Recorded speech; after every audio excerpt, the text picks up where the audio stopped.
Ganar almas no lo es todo, es lo único. Hoy, 20 de diciembre de 2020. Seguimos con el audio de la semana. Esta vez vamos a considerar el tercer sello, cuarto, quinto, y si nos da tiempo vamos a considerar también los dos testigos que entran dentro de esta misma área de tiempo y espacio. Bien, eh, vamos a leer, por favor, para comenzar esta práctica, esta enseñanza, en el capítulo 6 de Apocalipsis. Y vamos a considerar en primer lugar el tercer sello y entonces proseguiremos adelante. Pero antes, permítame decirle, recordarle algo. Número uno, acuérdense que cuando la Apocalipsis habla del dragón, está hablando de Satanás. Cuando habla de la primera bestia, está hablando del anticristo. Cuando habla de la segunda bestia, está hablando del falso profeta. Aclarado esto, podemos aclarar otro asunto. Número uno. Número dos ahora. La palabra anti tiene dos significados en el griego. Puede significar en lugar de y también puede significar en contra de. En el primer lugar, el anticristo, ¿ok?, en su primera fase, sus primeros 3 años y medio, va a ejercer la función de Cristo, es decir, va a estar en lugar de Cristo. Por eso él va a engañar a mucha gente haciéndole creer que él es el Mesías, el Cristo, ¿ok?, el ungido. Y la otra palabra es en contra de Cristo, la palabra anti. Esa va a ejercerla él a partir de la mitad de la semana. Recuerden que la última semana es la semana 70 y cada semana son 7 años. Por eso siempre estamos hablando de 3 años y medio y 3 años y medio. ¿Ok? En los primeros 3 años y medio va a haber paz, tranquilidad, no va a haber nada, todo va a haber una felicidad, principalmente en el pueblo de Israel, con los palestinos y todos los árabes, que eternamente prácticamente han estado ellos en conflicto. A partir de la mitad de la semana, entonces, el anticristo y el falso profeta se quitan la máscara. Entonces viene la otra parte, en contra de Cristo. ¿Ve? Anti en lugar de Cristo y anti en contra de Cristo. Por eso se le llama él el anticristo. Y por supuesto, el falso profeta, que es el falso Elías, va a estar presente en ese tiempo también, como lo dice las Escrituras. Bien, entonces leamos el tercer sello. Aclarado esto, ¿no? Vamos a leer el tercer sello. Entonces vamos a ver el versículo 5 del capítulo 6 de Apocalipsis. Cuando abrió el tercer sello, ¿ok?, oí al tercer ser viviente que decía, ven y mira. Y miré, y he aquí un caballo negro, ¿ok?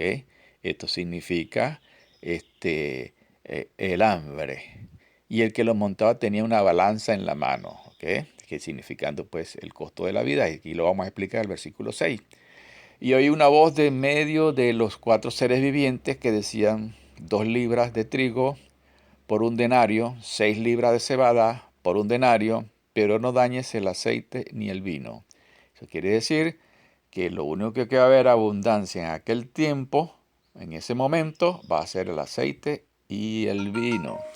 Si ustedes me acompañan al capítulo 13, versículo 17, vamos a ver una pequeñita reseña al respecto. Vean, dice el versículo 17, y que ninguno pudiese comprar ni vender, sino el que tuviese la marca o el nombre de la bestia o el número de su nombre. Entonces van a apelar ¿a qué?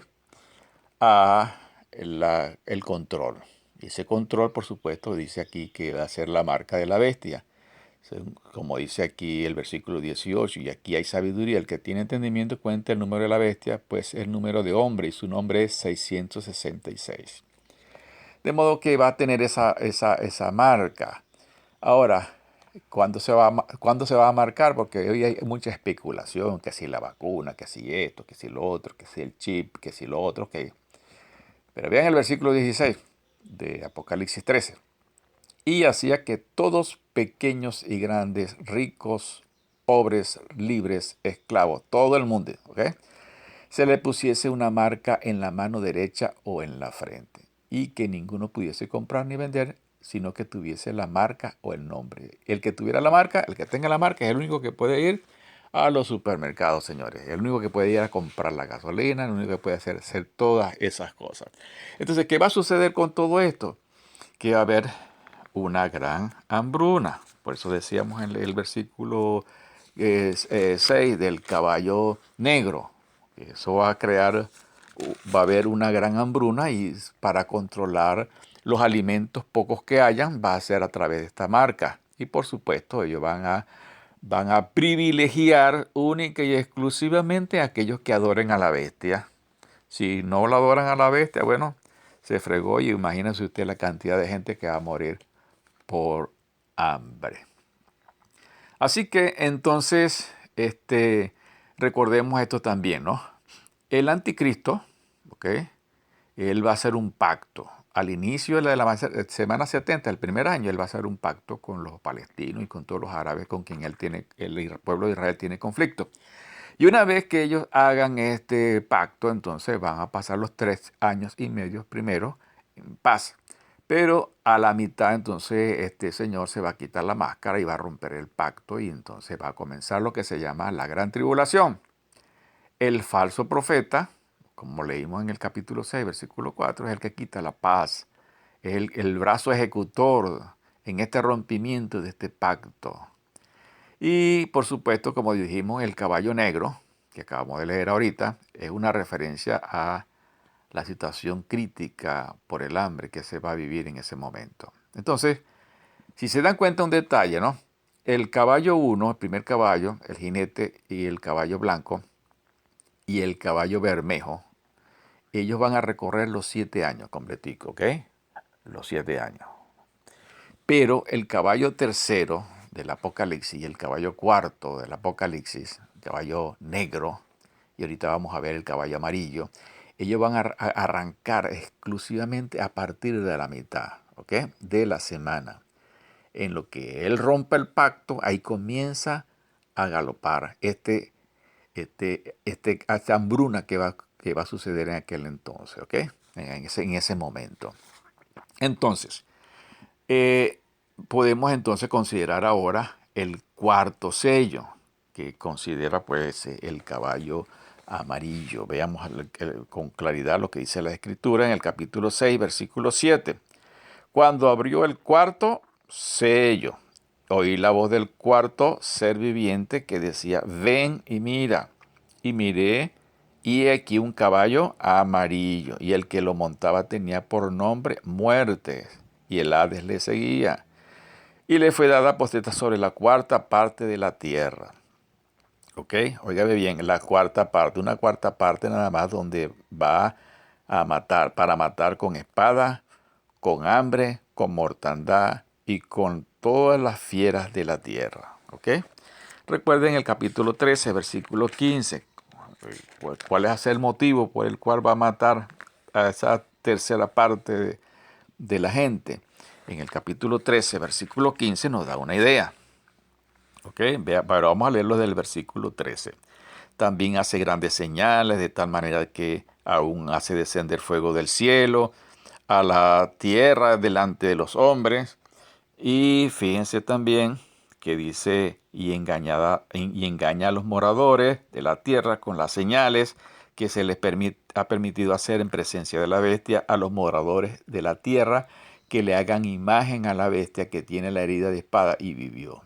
Y noten aquí ahora: y se le permitió infundir aliento a la imagen de la bestia, para que la imagen hablase e hiciese matar a todo aquel que no la adorase. ¿Se da cuenta? Entonces, eso va a hacer que la misma gente se maten entre sí. ¿Ok? ¿Por qué? Porque va a obligar a la gente a adorar a esa imagen de la bestia, pues. ¿Ok? La idolatría. ¿Y dónde viene lo que se llama la gran apostasía? Y por supuesto, la apostasía, ¿qué quiere decir? Apostasía. Es una palabra compuesta griega, apo, que quiere decir al lado, y stasía, que quiere decir permanecer. Entonces tenemos que La apostasía es al lado. Entonces, ¿qué sucede? Que dejan de adorar a Cristo para adorar a la bestia. Por eso es que en 1 Tesalonicenses capítulo 2, cuando Pablo habla, o 2 Tesalonicenses, cuando Pablo habla de referencia a la venida de Cristo, dice que el Señor no vendrá hasta que se manifieste el anticristo, la bestia, y se desarrolle la gran apostasía que va a haber. Esa es la apostasía que va a ser, que se va a manifestar por causa de eso, ¿ok? Entonces, eso es uno de los indicadores del por qué entonces tenemos esta situación. Entonces, ya saben, el sello tercero y el sello cuarto, el caballo negro y el caballo amarillo, van a iniciar en la mitad de la semana hacia el final, ¿ok? Entonces, brevemente vamos a considerar algo que yo le consideraba aquí, ¿no? Sobre los dos testigos, que también van a iniciar en la mitad de la semana, ¿ok?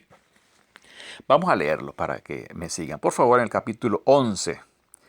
Entonces me fue dada una caña semejante a una vara de medir, y se me dijo, levántate y mide el templo de Dios y el altar a los que adoran en él. Que dice ahí que el templo se tiene que construir, ¿ok? Pero el patio que está fuera del templo, déjalo aparte y no lo midas, porque ha sido entregado a los gentiles, y ellos hollarán a la ciudad santa 42 meses. ¿Cuáles son 42 meses? 3 años y medio, ¿ok? Por eso estamos pensando que esto se refiere, estos testigos van a aparecer exactamente cuando el anticristo rompa el pacto. Y daré a mis dos testigos que profeticen por 1260 días vestidos de silicio. ¿Qué van a hacer ellos? Van a profetizar. ¿Con qué propósito? De que todo el pueblo de Israel se convierta, ¿ok? Y además de eso van a producir molestias terribles contra el pueblo del mundo entero, con aquellos que principalmente se hayan marcado con el sello de la bestia. Ven el versículo 4. Estos son los dos olivos y los dos candeleros que están en pie delante del Dios de la tierra. Esos son los dos ungidos del Señor. ¿Quiénes son esos dos ungidos? Elías y Moisés. Y fíjense los datos que aparecen aquí. Si alguno quiere dañarlos, sale fuego de la boca de ellos y devora a sus enemigos. Y si alguno quiere hacerle daño, debe morir de la misma manera. Versículo 6. Estos tienen poder para cerrar el cielo o a fin de que no llueva en los días de su profecía. Y tienen poder sobre las aguas para convertirlas en sangre y para herir la tierra con todas las plagas cuantas veces quieran. ¿Quiénes hicieron esos dos tipos de señales con el fuego? Elías. ¿Y quién hizo convertir el agua en sangre? Moisés. Versículo 7. Cuando hayan acabado su testimonio, ¿te das cuenta? ¿Cuál es la función de ellos? Testificar. Testificar de Cristo y para los israelitas, y juicio para el resto del mundo, anunciándole a ellos que la ira de Dios se va a manifestar en contra de ellos. Y ahorita lo vamos a ver cuando veamos el sello sexto. Y sus cadáveres estarán, y dice, cuando haya acabado el testimonio, la bestia que sube del abismo hará guerra contra ellos y los vencerá y los matará, y sus cadáveres estarán en la plaza de la gran ciudad, que en el sentido espiritual se llama Sodoma y Egipto, donde también nuestro Señor fue crucificado. Y los de los pueblos, tribus, lengua, nación verán sus cadáveres por 3 días y medio y no permitirán ser sepultados. Y los moradores de la tierra se regocijarán sobre ellos y se alegrarán y se enviarán regalos unos a otros, porque estos dos profetas habían atormentado a los moradores de la tierra. Pero después de 3 días y medio, en ellos el espíritu de vida enviado por Dios, o sea, lo levantará sobre sus pies, y cayó gran temor sobre los que lo vieron. Y oyeron una gran voz del cielo que le decía, subid acá, y subieron al cielo en una nube, y sus enemigos los vieron. En aquella hora hubo un gran terremoto, y la 10ª parte de la ciudad se derrumbó, y por el terremoto murieron en número de 7,000 hombres, y los demás se aterrorizaron y dieron gloria al Señor. Bien, vamos a dejarlo hasta acá. Es una bendición, pues, llegar hasta acá con estas 4 importantes lecciones. Bien, a los que no conocen al Señor, recuerden, búsquenle. El tiempo se acerca.